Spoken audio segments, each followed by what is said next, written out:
I am Gayatri Devi.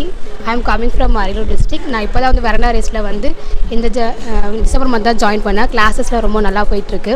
நான் இப்போ வந்து லாஸ்ட்டில் வந்து நான் அட்டன் பண்ண கிளாஸில் வந்து குமுலேட்டிவ் டெஸ்ட்டில் ஃபர்ஸ்ட் மார்க் வாங்கிக்கிறேன். எப்படி அப்படின்னா இப்போ டெய்லி சார் கிளாஸ் நடத்துறதெல்லாம் வந்து என்ன பண்ணுவோம் அப்படின்னா ஒவ்வொரு நாளும் சார் கிளாஸ் நடத்துறத வந்து டெய்லியும் வந்து ப்ரிப்பேர் போய் பார்ப்பேன். பார்த்துட்டு நோட்ஸ் எடுத்து திரும்ப ரிவிஷன் பண்ணுவோம். இந்த மாதிரி ஒவ்வொரு டெஸ்ட்டும் டெய்லி டெஸ்ட்லாம் போயிட்டு இருக்கும்போது அந்த டெஸ்ட்டில் வந்து டெய்லி டெஸ்ட் போகும். அந்த டெய்லி டெஸ்ட் அட்டன் பண்ணி நான் என்ன மிஸ்டேக் பண்ணுறேன் அப்படிங்கிறத வந்து நான் கரெக்டாக கண்டுபிடிச்சி திரும்ப அந்த மிஸ்டேக்கை வந்து ரெக்டிஃபை பண்ணிடுவேன். இப்போ ஒரு டெஸ்ட்டு வந்து அட்டன் பண்ணி லாஸ்ட்டில் இந்த மாதிரி குமுலேட்டிவ் டெஸ்ட்டில் ஃபர்ஸ்ட் மார்க் வாங்கியிருக்கிறது வந்து எனக்கு ரொம்ப சந்தோஷமாக இருக்குது. தேங்க்யூ.